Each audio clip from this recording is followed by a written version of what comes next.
Hi friends, कैसे हैं आप सब लोग। दोस्तों, टीवी सीरियल में अब आने वाला है एक बड़ा तूफान। शुरुआत में एक बड़ी चीज़ आपको देखने को मिलेगी, जिसमें कि अनुपमा ठेले पर अपने इंदिराबेन को आश्रम तक पहुंचाती है।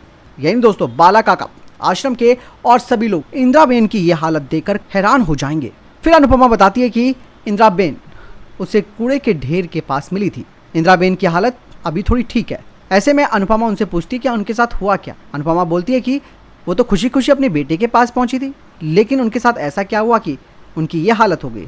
इंदिराबेन फिर अपने दिल की कहानी सुनाती है और बोलती कि उसका बेटा उसे यहाँ से तो ले गया था और कुछ दिनों तक उसको खाना पीना भी खिलाया और अच्छे से रखा, लेकिन तीसरे दिन वो इंश्योरेंस के वो कागज़ लेकर आया जिसकी रकम इंदिराबेन को मिलनी थी। इंदिरा बताती है कि उसका बेटा उससे जिद कर रहा था कि वो इंश्योरेंस के कागज़ पर अपना नाम हटाकर उसे नॉमिनी बना दे, लेकिन उसके बेटे ने उसका अंगूठा लेने के लिए ज़बरदस्ती की। हालांकि जब वो नाकामयाब हुआ तो उसने इंदिरा को एक कमरे में बंद कर दिया था। इंदिरा बोलती है कि कई दिनों तक भूखी प्यासी थी। साथ ही उसके बेटे ने कहा था कि जब तक वो साइन नहीं करेगी तो उसे पानी की एक बूंद भी नहीं मिलेगी। जब उसकी तबीयत खराब होने लगी तो उन्हें लगा कि कहीं यह मर ना जाए, इसीलिए डर की वजह से उसे कूड़े के ढेर में फेंक गए। इंदिरा कहती है कि उसकी बहू ने उसे सैंडलों से खूब मारा और गंदी गंदी गालियाँ दी। अनुपमा और सभी लोगों का खून खौल उठता है। ऐसे में दोस्तों, इंदिराबेन अब उसके बेटे और बहू को सबक सिखाने का फैसला करेगी। अनुपमा अब इंदिरा के बेटे और बहू को जमकर लताड़ती है। यही दोस्तों, अनुपमा दोनों को एक के बाद एक थप्पड़ भी लगाती है, उनसे बहस भी करती है। ऐसे में इंदिराबेन का बेटा और बहू सब कुछ उगल देते हैं।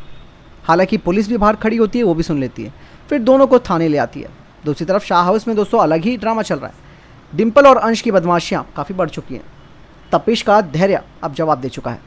वो अब दोनों को डांटता है, लेकिन डिम्पल कुछ समझने की बजाय उल्टा उसे कहती है कि मैं नहीं आई थी तुमसे शादी करने, इतना ही दुख है तो यहाँ से चले क्यों नहीं जाते, क्यों रह रहे हो हमारे साथ इस घर में।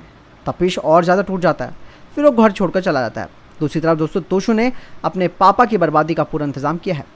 वो अपने दोस्तों से ये कहकर उधार ले रहा है कि अगर उनके पैसे वो चुका ना पाए तो उनके पापा से ले लेना। ऐसे में वनराज शाह ने उसको पूरा पैसा देने से ही मना कर दिया। तोशु अब अपने पिता से बदला लेना चाहता है। अब क्या उसकी चाल कामयाब हो पाएगी ये तो समय बताएगा, लेकिन अब ड्रामा बहुत हाई लेवल पर पहुंचा है इस टीवी सीरियल में। क्या कुछ होने वाला है, हमारे साथ जुड़े रहिएगा। Stay tuned, good bye.